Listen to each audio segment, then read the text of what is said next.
My name is Paige Afton, and I'm 32 years old. 3 days ago, I sat in a lawyer's office, read a single piece of paper, and laughed so hard the attorney put down his pen and asked if I needed a glass of water. My parents hadn't spoken to me in 2 years. Not a birthday card, not a single text. Then their lawyer sent me one document, 1 page. They needed my signature to sell my grandfather's lake house, the only place in the world that ever felt like home. That document was supposed to take something from me. Instead, it handed me the one thing my family never gave me: proof that someone believed I was worth protecting. Before I tell you what was in that letter, please take a moment to like and subscribe, but only if you genuinely enjoy this story. And while you're here, drop your location and local time in the comments. I love knowing where you're listening from. Now, let me take you back to the beginning, to the Christmas dinner that ended everything. I grew up outside Knoxville, Tennessee, in a town where everybody waved at everybody, and your business was never really your own. My father, Gerald Afton, managed the local branch of First Heritage Bank. Respected man, firm handshake, always wore pressed shirts to church on Sundays. My mother Diane ran the women's Bible study group and organized the annual harvest potluck. Together, they looked like the kind of parents you'd see in a frame at Hobby Lobby. And then there was Meredith, my little sister, 3 years younger and somehow always 3 steps ahead in my parents' eyes. Meredith got piano lessons. I got a maybe next year. Meredith got a used Honda Civic for her 16th birthday, and I got a bus pass and a suggestion to ask around about part-time work. Meredith had the bigger bedroom because she needed space to practice. I shared a wall with the laundry room and learned to sleep through the spin cycle. I'm not telling you this for pity. I'm telling you because it matters. My parents never hit me. They never screamed at me. They just allocated me differently, like I was a budget line item they could trim without consequence. My father had a phrase he used whenever I brought it up. He'd set down his fork, look at me like I was being unreasonable, and say, "Meredith needs more help. You're the strong one, Paige. That's what I like about you." I believed him for a long time. I wore strong like a badge. I worked double shifts at the diner through high school, paid for my own prom dress, bought my own textbooks. It took me years to understand that in my father's vocabulary, strong didn't mean admirable. It meant low maintenance. It meant she won't complain. It meant she's not worth the effort. I was the first person in my family to graduate from college. A bachelor's in accounting from the state university earned while working 25 hours a week at a tax prep office. 4 years. No help, no cosigner on my student loans, just me and an alarm clock set for 5:15 every morning. My parents said they'd come. My mother picked the outfit she'd wear. My father asked what time parking opened. I reserved 4 seats, 2 for them, 1 for Meredith, 1 for my grandfather, Howard Afton, who was the only person who never once made me feel like an afterthought. The morning of graduation, my phone rang at 7. Something came up. My father said, "Your sister's moving into her new apartment, and she needs help with the furniture." I stood in my dorm room holding a pressed blouse and a pair of heels I'd bought on sale. I could hear my mother in the background asking Gerald where the tape gun was. "It's just a ceremony," my mother called out. "You already have the degree, honey." I walked across that stage alone, sat in a row of strangers' families, took my own photo using the timer on my phone, propped against a bench. That afternoon, my phone rang again, but this time it was Grandpa Howard. "I'm proud of you, Paige," he said. His voice was rough around the edges, the way it always got when he was trying not to cry. "And don't worry, I already took care of it." I didn't know what he meant. I figured he was talking about a graduation card, maybe a check tucked inside. I wouldn't understand what Grandpa Howard meant that day for another 7 years. I met Daniel Reeves when I was 26. He was rewiring the office building where I just started as a junior accountant. I heard him before I saw him singing under his breath while tracing a conduit line behind the ceiling tiles. Something by Johnny Cash, off-key, but committed. Daniel was an electrician, licensed, bonded, and running his own one-man operation out of a second-hand van with his name stenkled on the side. He worked 14-hour days. His hands were calloused and his boots were scuffed, and he brought me wild flowers from a gas station on our third date because he said the florist was closed and he didn't want to show up empty-handed. We got married when I was 28. Small ceremony, courthouse steps. Grandpa Howard had passed away 3 years earlier, and I still felt the hole he left every time something good happened, and I couldn't call him. My parents came to the wedding briefly. At a family dinner the following week, my father sat at the head of the table, looked at Daniel across the roast chicken, and said, with the kind of calm that makes you doubt whether you actually heard it right, "I thought you'd aim higher, Paige. An electrician, that's a downgrade." My mother pressed her lips together. Meredith scrolled her phone. Daniel didn't flinch. On the drive home, he stared ahead at the road and said, "I don't need your dad to respect my job, but I need him to respect you." I wanted to cut contact right then. I almost did, but Grandpa Howard had only been gone 3 years, and something in me kept holding on. Some stubborn belief that he'd want me to keep trying, keep showing up, keep being the strong one. So I stayed for a little while longer. It happened at Christmas. 15 people packed into my parents' living room. Aunts, uncles, cousins, the kind of crowd where someone's always refilling the sweet tea and nobody notices when the music changes. Meredith pulled me aside in the kitchen. She needed $5,000, third time she'd asked. The first 2 loans, her word, not mine, were still unpaid. She said it was for inventory for a boutique she was opening. I said no, politely, clearly. She walked back into the living room with wet eyes and a trembling lip.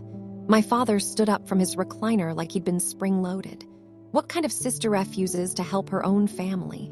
He said it loud enough for the room to hear. Aunt Linda froze mid-burr over the punch bowl. My cousin Rachel looked at me with wide eyes. "You've changed, Paige," Gerald said, "and not for the better." Then my mother leaned toward my Aunt Carol, close conspiratorial, and said just loud enough, "She's been like this since she married that man. I honestly think she needs to talk to someone professionally." The room went still. 15 people. Not one opened their mouth. Aunt Linda looked at the floor. Uncle Ray coughed and reached for a cookie. Rachel stared at me like she wanted to speak, but didn't know how. I stood in the center of that room and felt something I hadn't felt since graduation day. Invisible, surrounded by people and completely alone. I put on my coat and I kissed my cousin Rachel's baby on the forehead. Daniel was already at the door, keys in hand, jaw tight, and I walked out of that house for the last time. Silence is a strange thing. You'd think it would feel peaceful. 2 years without the phone calls, the guilt trips, the holiday minefields. 2 years without hearing my mother sigh theatrically or my father explain why Meredith needed more. But silence isn't empty. It's full of the things other people fill it with. Within weeks of that Christmas, my parents had a story and they told it to everyone. Gerald called relatives. Dan cornered friends at church. The narrative was clean and simple. Paige is mentally unstable. Daniel is isolating her from the family. She needs professional help. My cousin Rachel called me in January. "Your mom told me you're seeing a therapist, and she said you had some kind of episode at Christmas. Are you okay?" I had never told anyone I was seeing a therapist because I wasn't.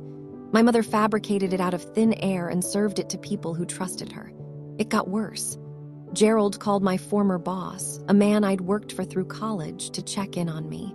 In a town that small, a call like that isn't concern. It's a grenade with a polite fuse. Rachel told me later that my father described me to relatives as possibly a danger to herself. Those were his words. He weaponized mental health language against his own daughter because she refused to hand over $5,000 and sit quietly while her mother called her defective in front of the family. One by one, the calls stopped.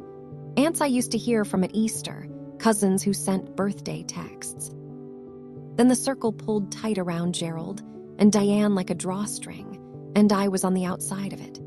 By spring, the only person from my old life who still called was Rachel. Daniel and I moved to a town 45 minutes east, close enough to drive back if I ever wanted to. Far enough that I didn't have to see my father at the hardware store on Saturdays. I got promoted to senior accountant at a firm that didn't know my family and didn't ask. Daniel's business grew. He hired a second electrician, then a third. We bought a small house with a porch and a backyard and a kitchen window that caught the morning light. It was a quiet life, a good life. But every Christmas, I'd catch myself staring at my phone, scrolling through old contacts, hovering over names I couldn't bring myself to delete. No one called, not once. Daniel never pushed me. He'd sit with me on the couch, some game on mute, and just be there. One night I asked him, "Do you think I made a mistake?"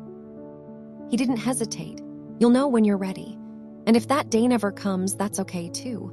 I drove past the lake house once, Grandpa Howard's place out on Cedar Mill Road. The dock was starting to lean. The paint on the shutters had gone gray. I slowed down but didn't stop. It hurt too much.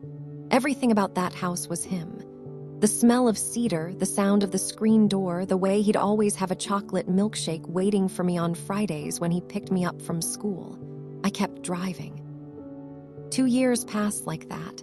Ordinary days stacked on top of each other. I was healing slowly, unevenly, but healing.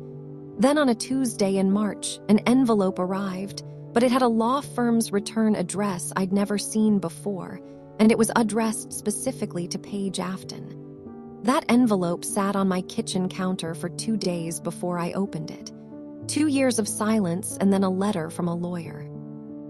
If you've ever cut contact with someone in your family and then gotten that unexpected call or letter, you know the feeling. That cold drop in your stomach.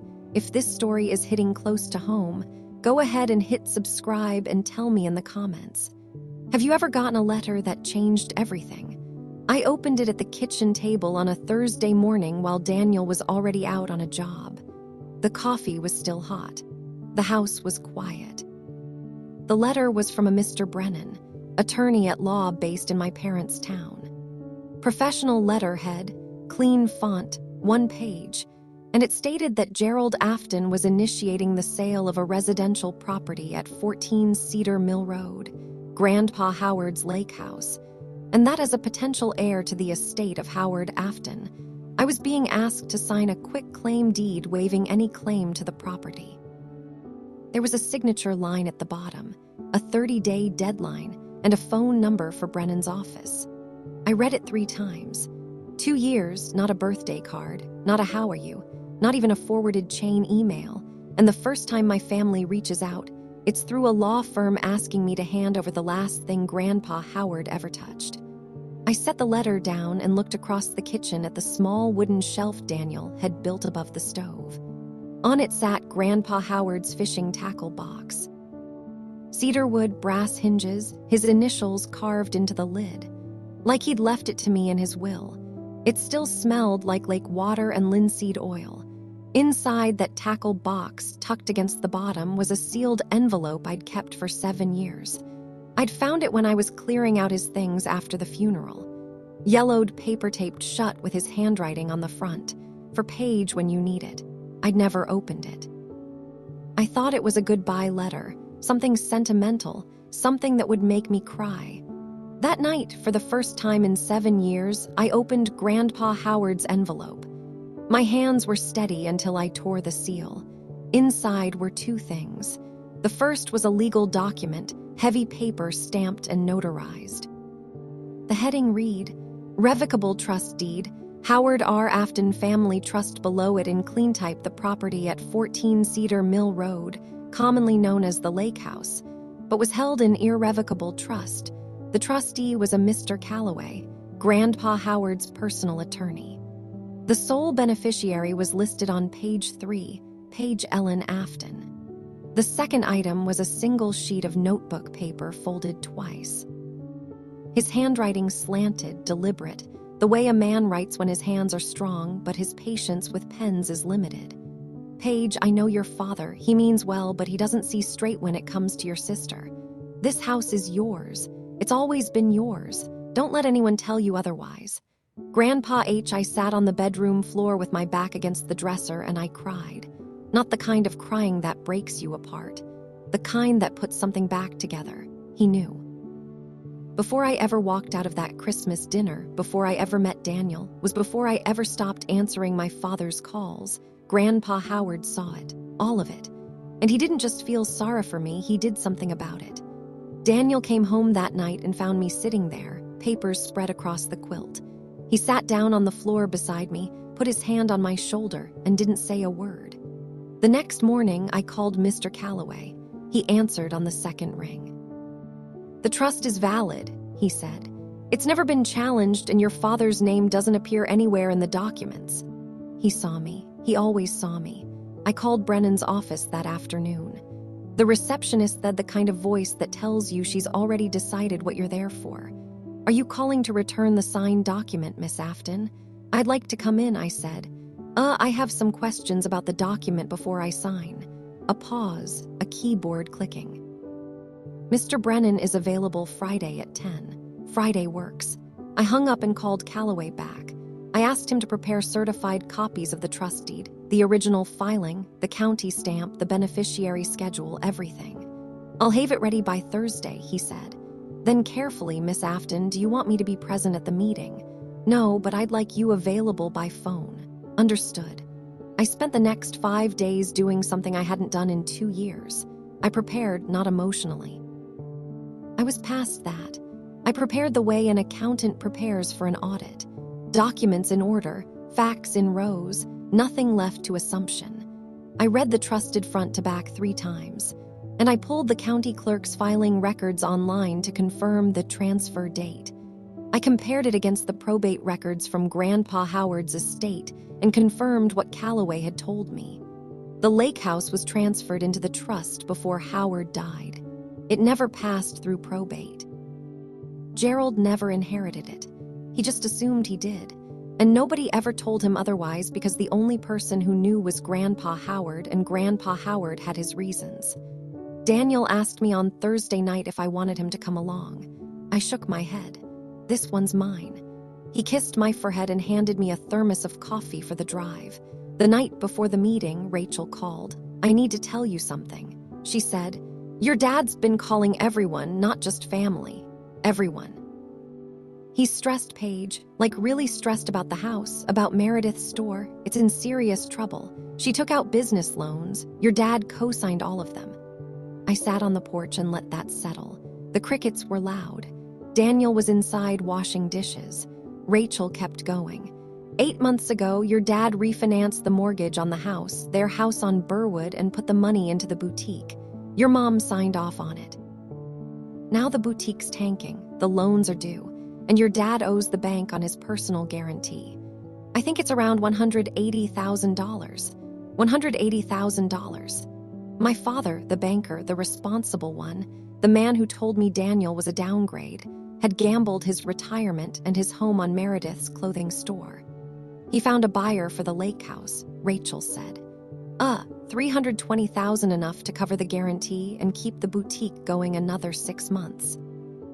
And the only thing standing between him and that sale is my signature. Paige, he told everyone you'd sign. He said, Paige has no use for that house anyway. I stared at the dark tree line beyond our backyard. The same sky stretched over Cedar Mill Road. Thank you for telling me, Rachel. What are you going to do? I'm going to that meeting. Friday came. I set Grandpa Howard's tackle box on the passenger seat, Theanette that still smelled like cedar and lake water. I tucked the folder of trust documents into my bag. Then I drove 45 minutes back to the town I'd left behind. The drive was muscle memory. I didn't need GPS. My hands knew the turns before my brain registered the road signs. Then past the Shell station where Grandpa Howard used to buy me chocolate milkshakes every Friday. Past the middle school where I once won a spelling bee and nobody from my family was in the audience because Meredith had a dance recital the same night. Past the intersection at Oak and 3rd, where Grandpa Howard's pickup used to idle, waiting for me with the window down and the radio on. The town hadn't changed. Same brick storefronts on Main Street. Same faded mural on the side of the hardware store. Same church steeple poking through the trees like a finger pointing upward with conviction. I slowed at the stoplight on Elm, looked down at the folder on the passenger seat. Certified copies, county stamps, trust deed, Calloway's business card. I thought about the last time I'd asked my father about Grandpa Howard's estate. It was at the funeral reception 3 days after they lowered the casket. I was 25, red-eyed, holding a plate of food I couldn't eat. "Did Grandpa leave a will?" I'd asked. Gerald had barely looked up from his conversation. "He didn't have much. The lake house comes to me as next of kin. That's how it works." He said it the way he said most things, like a man so used to being right they'd stop checking. He never hired a lawyer, never searched the county records, never considered the possibility that his own father might have made a different plan. The light turned green. I pressed the gas. I wasn't going back to fight. I was going back to finish what Grandpa Howard started. Brennan's office sat on the second floor of a red brick building on Main Street above a dental practice. At the stairwell smelled like old carpet and coffee that had been sitting on a warmer since dawn. The receptionist, a woman in her 50s with reading glasses on a chain, looked me up and down when I gave my name. "Have a seat, Miss Afton. Mr. Brennan will be with you shortly." There was something in her tone, not rude exactly, more like rehearsed sympathy, the kind of voice people use when they've already heard a version of your story and decided who the villain is. I sat in a vinyl chair next to a fern that was losing the will to live. Opened my bag, checked the folder one more time. Trust deed, certified copy, county filing receipt, Calloway's card with his direct number circled in pen, Grandpa Howard's handwritten letter sealed in a clear sleeve, everything accounted for. I closed the folder and rested my hands on top of it, but my heart was steady, my breathing was even. I'd spent 2 years being called unstable by people who couldn't keep a boutique open for 18 months. I could handle a conference room. The hallway clock ticked past 9:58. A phone rang somewhere behind the front desk. I heard a door open. Ms. Afton. Brennan's voice was polished, mid-50s silver at the temples. The kind of man who says, "Let's get this squared away," and expects it to happen. He stepped aside and gestured toward the conference room. I stood, tucked my bag over my shoulder, and walked through the door. And there, sitting at the far end of the table in a pressed shirt with his hands folded in front of him, was my father. Gerald looked up when I walked in. Same jaw, same posture, same way of holding a room like he'd already measured it and found it acceptable. "Hello, a page." His voice was calm, gentle, even. The concerned father register pitched just low enough to sound caring, just controlled enough to remind you who's in charge. I stopped 2 steps inside the doorway and looked at Brennan. "I was told this was a meeting between me and your office." Brennan adjusted his tie. "Mr. Afton asked to be present. I thought it might facilitate things." "Facilitate?" I repeated the word the way you'd hold up a garment in the wrong size. Studed it, set it back on the rack. I sat down across from my father, set my bag on the chair beside me, placed my folder on the table, didn't open it. Gerald leaned forward, elbows on the mahogany, and smiled. "Sit down, sweetheart. Let's get this done quick. I know you're busy." "I am. Look," he said, tilting his head in a way that was supposed to look conciliatory. "I know things have been difficult, but this isn't about us. This is about the house. Your grandfather would have wanted this." He used Grandpa Howard's name. He sat across from me in a lawyer's conference room, the first time we'd been in the same space in 2 years, and he used the name of the one person who ever stood in my corner to try to move me out of it. My fingers rested on the edge of my folder. That was when I knew this was never going to end unless I ended it. Not with anger, not with a scene, with the truth. Sitting in a manila folder on a conference table, waiting to be read, Gerald straightened in his chair and clicked into sales mode. The same cadence he used at the bank when explaining loan terms to people who didn't read fine print. "The house has been sitting empty for years," he said. "No one's using it. Yeah, I've got a buyer ready to close at $320. Your sister's business needs a bridge loan, and this solves the problem clean." Brennan slid a document across the table. I looked down at it. Quitclaim deed in bold at the top. A signature line at the bottom with my name typed beneath it. I picked it up and read it slowly. Every word, every clause. The room was quiet except for my father tapping his index finger against the table, a rhythm he probably didn't know he was making. I set the document down. "You haven't asked me how I am." Gerald blinked. "What?" "In 2 years, this is the first contact, and it came through a law firm. I kept my voice flat, not angry, just clear. You didn't call, you didn't write, you sent a lawyer. He shifted in his seat. And we've been trying to reach you. My phone number hasn't changed. Brennan cleared his throat. Gerald ignored him. Paige, I'm not here to rehash the past. I'm here to handle a piece of property. That's all. And if I don't sign, the tapping stopped. Gerald's jaw tightened the way it always did when someone challenged a number on his spreadsheet. Then we all wait longer. It costs everyone more money. Don't make this complicated, Paige. Don't make this complicated. The same man who told 15 people I was mentally unwell. The same man who skipped my graduation.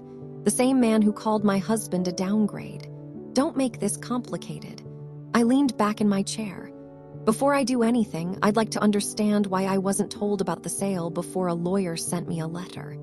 Gerald's expression shifted. Not a crack exactly, but a recalibration. He turned to Brennan the way a man turns to a witness stand. You haven't been able to reach her, he said. Not to me, to the lawyer.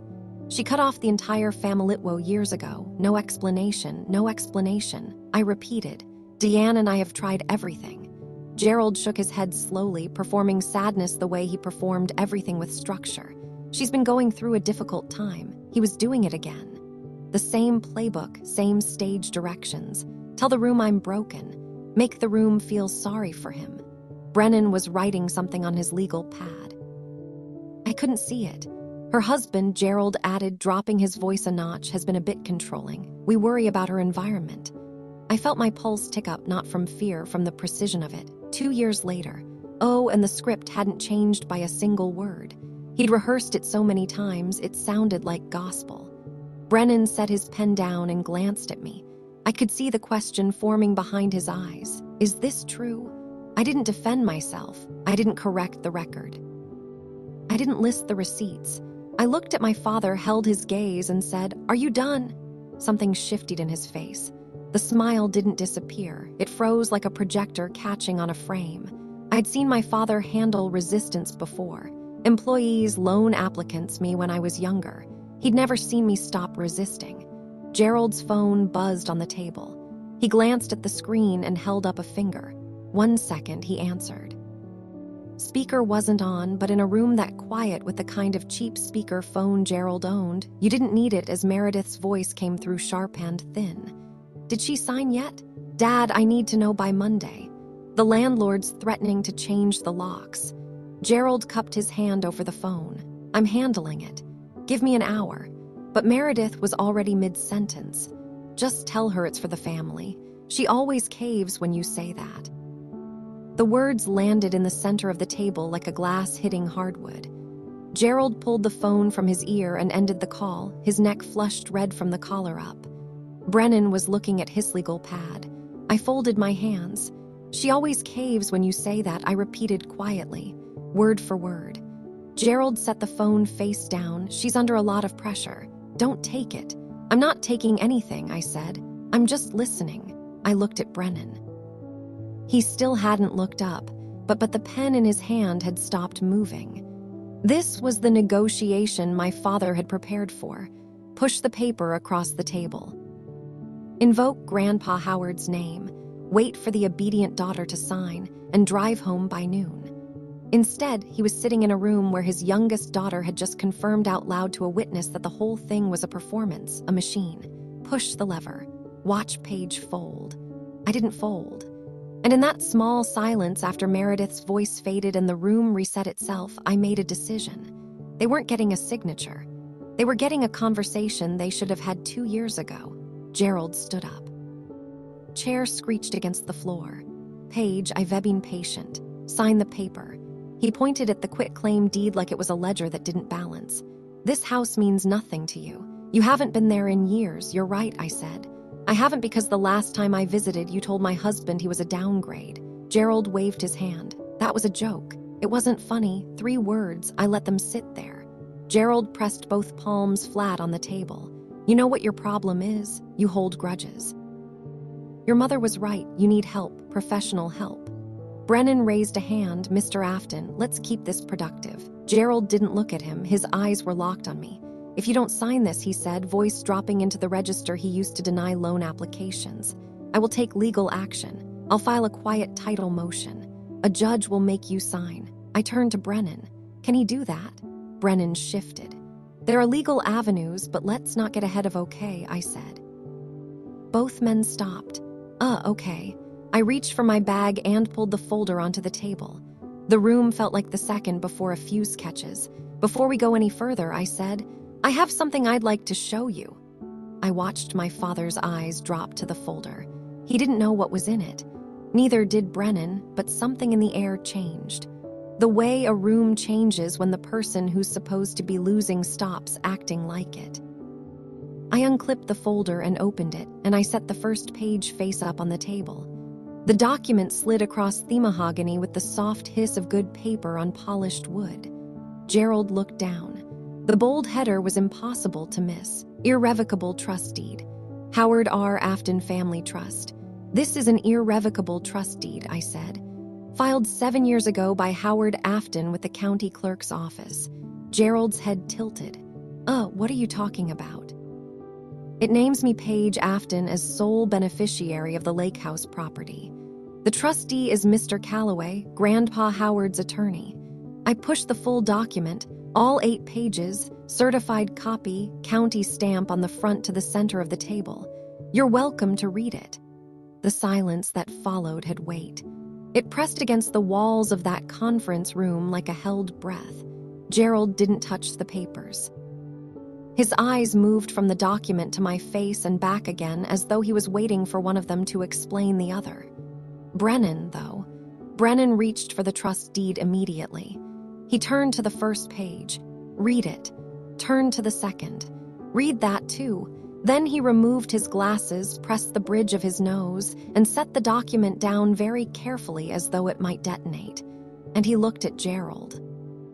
I've been in enough meetings, quarterly reviews, tax audits, compliance calls to recognize the exact moment a professional realizes the ground underneath the conversation has shifted.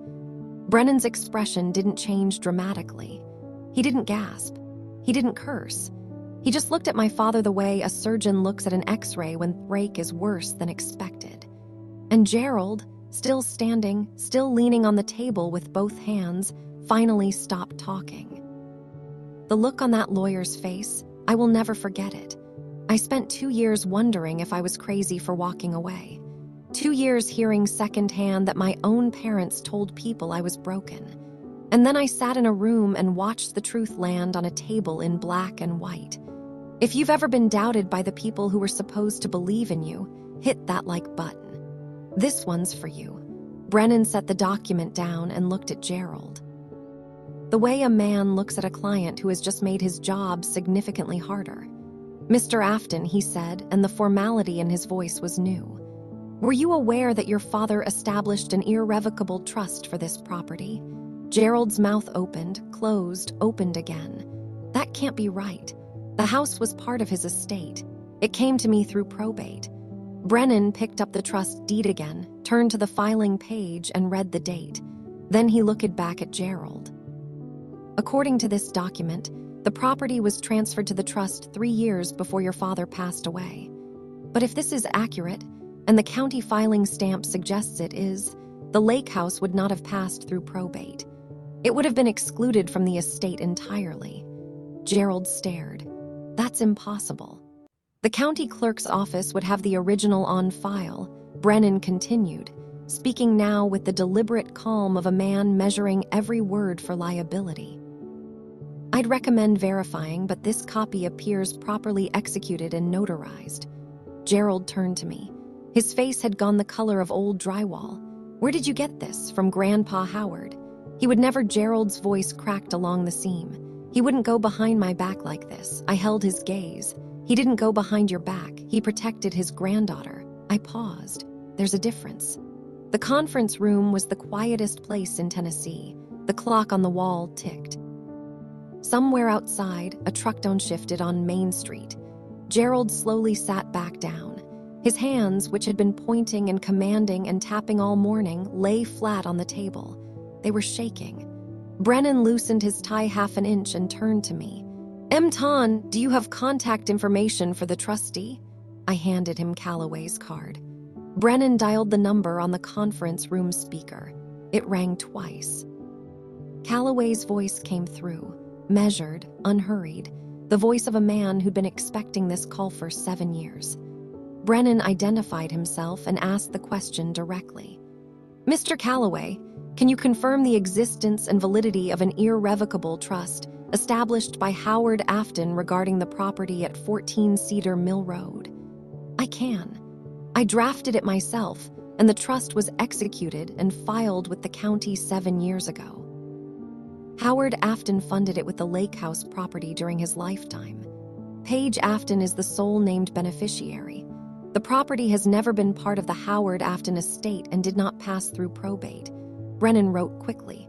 Gerald sat motionless. Is the trust currently active and unchallenged? Brennan asked. Active and unchallenged. I serve as trustee. Brennan thanked him and ended the call. Then he turned to Gerald with the careful posture of a man delivering news he didn't want to deliver. Mr. Afton, I'm going to have to pause this proceeding. The quitclaim deed I prepared is not applicable. Ms. Afton has no claim to waive because the property was never in your father's estate to begin with. Gerald shook his head. That's my family's house. I grew up there. I understand, but legally, as of 7 years ago, it belongs to the trust, and the sole beneficiary is your daughter. Brennan paused. His voice dropped slightly. Mr. Afton, I should also mention if you've represented to the buyer that you hold clear title to this property, that could create a separate legal issue. Gerald pushed back from the table. The chair legs stuttered against the floor. You planned this. His voice was tight, strung between accusation and something closer to fear. You've been sitting on this for 7 years, waiting. I didn't plan anything. My voice didn't rise. I didn't even open that envelope until your lawyer sent me a letter. You brought me here, Dad. The word hit the room wrong. Dad. I hadn't called him that in 2 years, and it landed heavier than I expected for both of us. As Gerald pressed the heels of his hands into his eyes, when he pulled them away, I saw something I hadn't prepared for. He looked old, not justered, diminished, like someone had pulled a thread and the whole pattern was unraveling. Paige, you don't understand, he said. His voice cracked down the center. If I can't sell that house, your sister, the business, I co-signed everything. Your mother and I refinanced the house. We could lose it, our house. I heard the desperation. I did.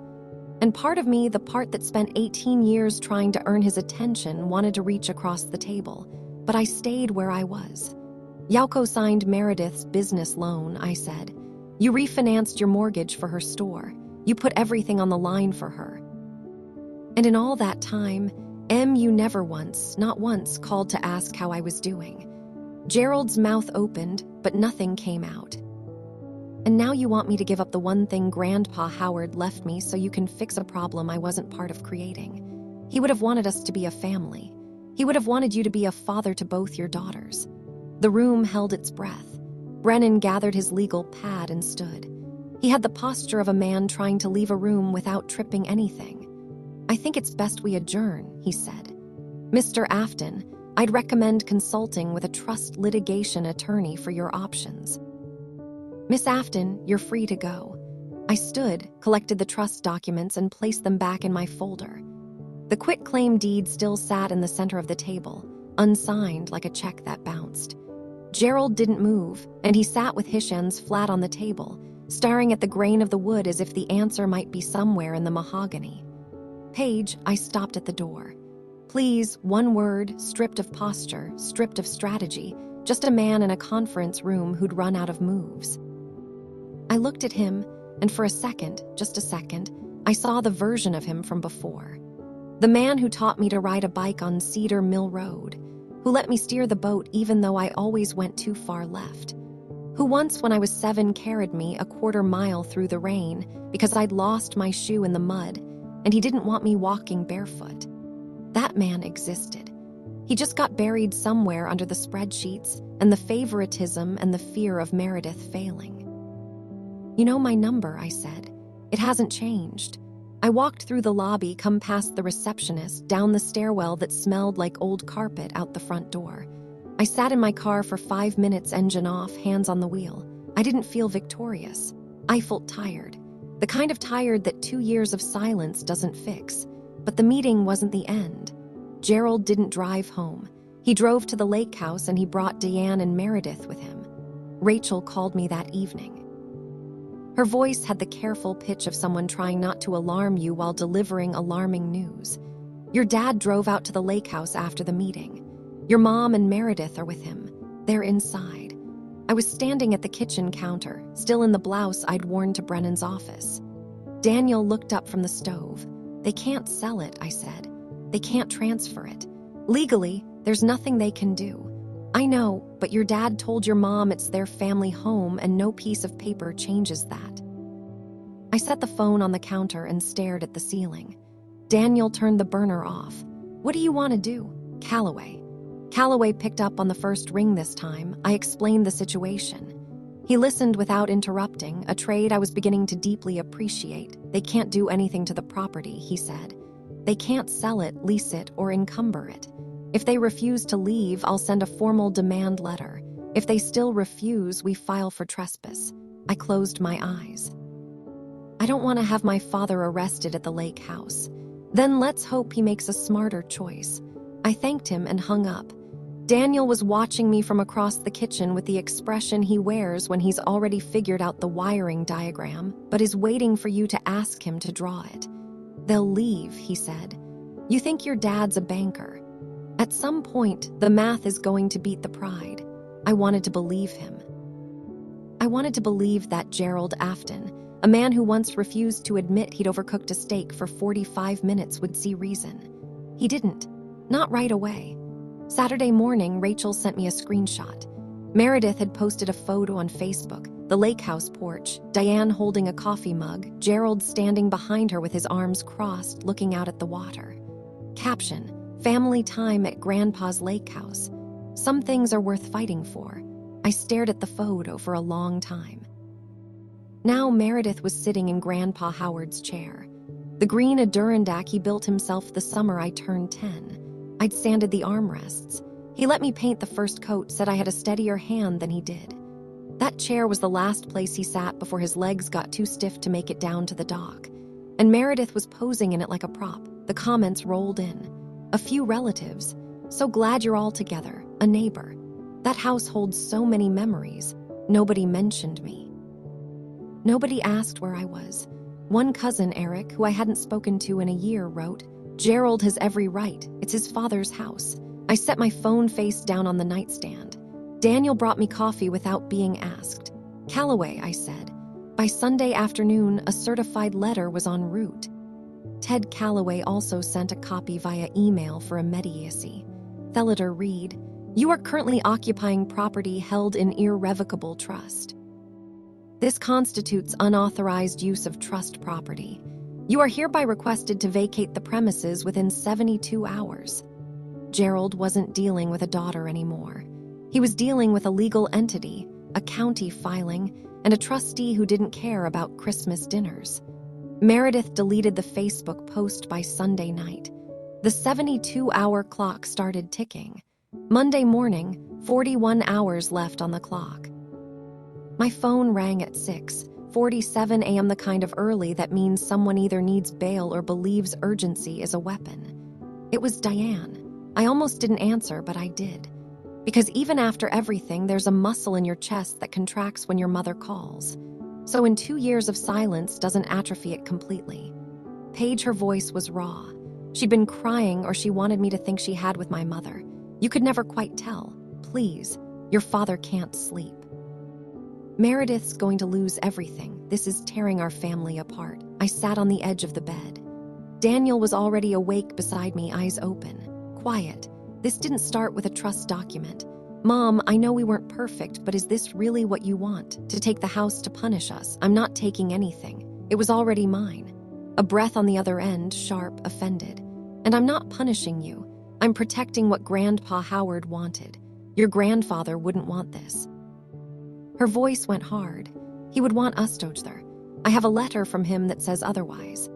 Silence, a long one, yet the kind where you can hear someone rearranging their entire understanding of a situation. "You've changed," she said finally. It wasn't a compliment. "I hope so." The call ended without a goodbye. Diane hung up the way she always exited a conversation she couldn't control abruptly so she could tell people later that the other person was being difficult. I set the phone down. Daniel looked at me. "You okay?" I nodded. She said, "I've changed." He almost smiled. About time someone noticed. They left on Monday afternoon, 53 hours just under the wire. Rachel told me later that Brennan had called Gerald one final time. "If you don't vacate, you're facing a trespass complaint, and given the trust documentation, you won't win." Gerald packed the car. Diane collected the dishes she'd brought from home. And Meredith carried out a bag of groceries she'd stocked the fridge with, like she was moving in for good. They drove away from the lake house the same way they'd driven away from my life, without telling me, without looking back, and without once considering that the house had never been theirs to claim. I didn't go right away. I waited a full week. When I finally drove out to Cedar Mill Road, it was a Thursday afternoon. The sky was flat and gray, the kind of Tennessee spring sky that can't decide between rain and surrender. The front door was unlocked. Inside, the place smelled like dust and old pine. The kitchen was clean. Diane had wiped down the counters before she left. The couch cushions were straight, the floors swept. On the kitchen table, Gerald had left a single key and a torn piece of lined paper. His handwriting bows smaller than I remembered. This was never about the money. "Dad," I read it, folded it, put it in my coat pocket. I didn't know if it was true. I didn't know if he believed it. I didn't know if it mattered. I walked down to the dock. The boards creaked under my weight. Grandpa Howard's chair sat where it always had, facing the water, facing the treine, facing everything and nothing. I sat in it. The lake was still. A heron crossed the cove low and unhurried. And for the first time in 2 years, I felt like I was exactly where I was supposed to be. The numbers caught up with Gerald the way numbers always do, quietly and then all at once. Without the lake house sale, the $320,000 lifeline evaporated. The buyer walked. Meredith's boutique couldn't cover its next quarter's rent. By June, and she closed the doors for good. Sold the inventory at 40 cents on the dollar to a liquidator from Chattanooga. Gerald's personal guarantee came due. He sold his truck, the F-150 he'd driven since I was in high school, and pulled from his 401k early, eating the penalty. Between the two, he scraped together about $140,000, enough to settle the guarantee, not enough to undo the damage. Retirement, which Gerald had planned for 62, got pushed to 67, maybe later. The mortgagee refinanced still hung over the Birchwood house like a permanent weather system. In a town that size, the story traveled, not through gossip columns, through driveways and church parking lots and the frozen food aisle at Kroger. People started asking questions Gerald couldn't deflect with a firm handshake. Why didn't he know about his own father's trust? Did Howard really cut Gerald out? And that daughter, the one they said was unstable. She had the paperwork the whole time. Gerald stopped going to Rotary Club breakfasts, stopped lingering at the bank after hours. He'd come and go through the side entrance and eat lunch at his desk. Rachel told me all of this in pieces, not to gloat and not because I asked. She told me because she thought I deserved to know how the story I'd been exiled from was ending. I listened. I didn't celebrate. I didn't call Gerald to say I told you so. There's no satisfaction in watching your father shrink. There's just the truth and the silence that follows it. Meredith took a job as an assistant manager at a furniture store in the next town over. Not a bad job, honest work, steady hours. But a long fall from boutique owner, the title she'd embroidered on her business cards and pinned to every conversation for 2 years. She didn't post about it on Facebook. Diane pulled back from everything. She stopped attending the women's Bible study group she'd run for a decade, stopped organizing the harvest potluck, stopped showing up to Sunday brunch at the Millstone Cafe where she'd held court every weekend for as long as I could remember. Rachel told me why. People keep asking about you. How's Paige? Have you heard from Paige? Your mom doesn't know what to say anymore. The narrative she'd built, poor Deanne, abandoned by her unstable daughter, suffering in silence, had developed cracks. The trust documents were public record. The timeline didn't lie. And in a small town, when the facts start to outrun the fiction, if the storyteller loses the room, I didn't feel triumphant about any of it. I didn't want my mother embarrassed. I just wanted her to stop rewriting my life for other people. Then, 3 weeks after the boutique closed, my phone buzzed. A text from a number I hadn't seen in 2 years. "Meredith, I know you probably don't want to hear from me, but I'm sorry about what I said on the phone that day." I read it sitting on the dock at the lake house, feet dangling over the water. I didn't respond right away, but I didn't delete it. A week later, Rachel mentioned something else. "Your dad asked about you. He wanted to know if you were doing okay." He didn't ask me to pass it along. He just asked. I let that sit. The extended family came back in pieces. Not all of them, not all at once, but enough. Aunt Linda called first, and she was the one who'd looked at the floor during that Christmas dinner. The one who heard Diane call me unstable and said nothing. "I should have spoken up that night," she said. Her voice had the weight of someone who'd been carrying a sentence she couldn't put down. I saw what was happening, and I didn't say a word. "I'm sorry, Paige." I thanked her. I meant it. I didn't pretend it erased anything, and she didn't ask me to. 2 cousins texted within the same week. One of them, Marcus, wrote, "I always felt something was off. I just didn't know what it was. I understood that. I lived inside the thing and I couldn't name it for years.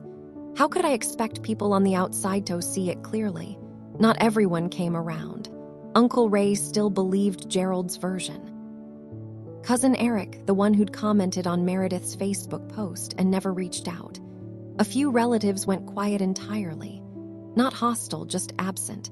The way people get when a story becomes too complicated to fit into a side. I didn't chase anyone. I didn't post a rebuttal. I didn't send a family-wide email with receipts and timestamps and a subject line that read, "For the record." I just kept living.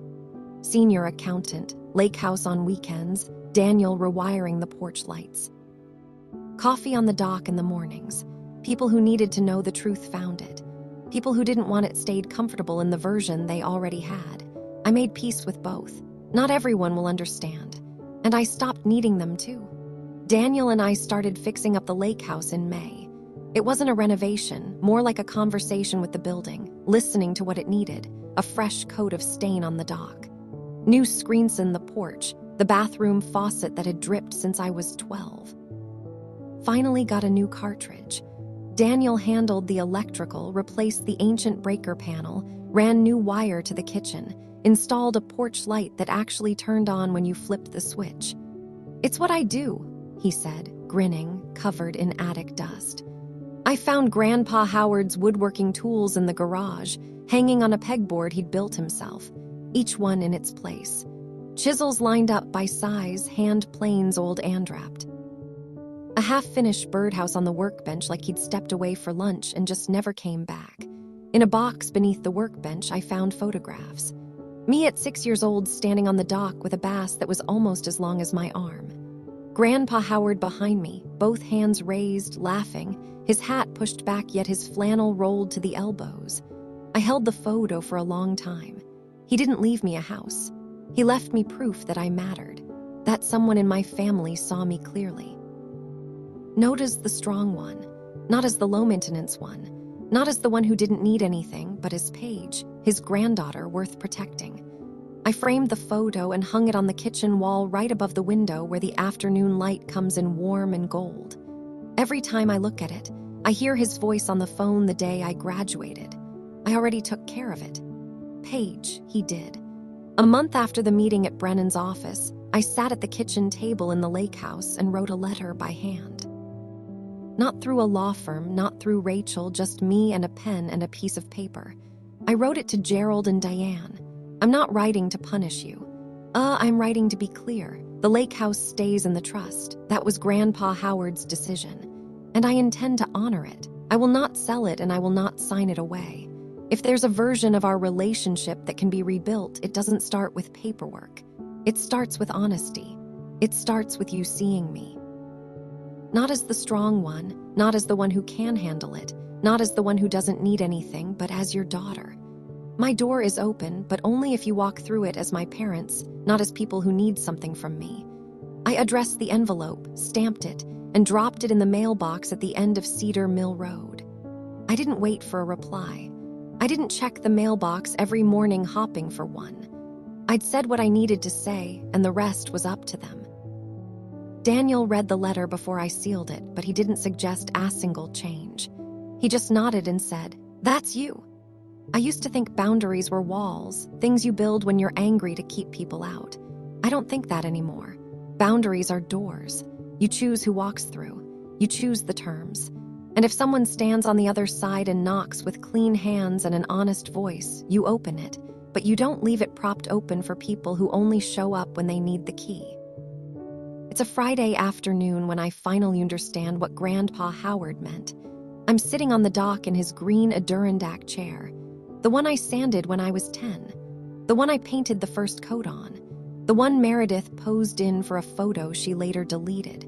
The wood is warm from the sun. The lake is flat somewhere across the cove. As a fish breaks the surface and the ripple stretches out in slow, patient circles, Daniel is inside making coffee. I can hear the kettle through the open window and the low hum of the porch light he installed last weekend. The breeze carries cedar and cut grass and something sweet from the neighbor's honeysuckle. I've got Grandpa Howard's fishing rod in my hands, the old one with the cork grip he wrapped himself in the reel that clicks when you cast. I haven't caught anything all afternoon, and I don't care. I talk to him sometimes, not out loud, just in my head. The way you do with people who left the room but never really left. "Hey, Grandpa, I found your envelope. I found the trust. I found the letter." A pause. The wind answers. "Thank you." I look down at my hands. They're rough now, from sanding, from painting, from living. Not the hands of someone who was treated gently. The hands of someone who built what she has one board at a time. My name is Paige Afton. I'm 32 years old. 2 years ago, my parents' lawyer sent me one document. That document didn't give me anything I didn't already have. It just reminded me that someone had already decided I was worth protecting, and that was enough. If Yao made it all the way here, thank you. I mean that. This story isn't about revenge. It's about knowing you deserve to be seen even when the people closest to you refuse to look. So, here's my question. If you could write one letter to someone who underestimated you, what would it say? Drop it in the comments. I read every single one. And if you want more stories like this, I've left a few in the description that I think you'll love. Hit subscribe so you don't miss them. I'll see you in the next.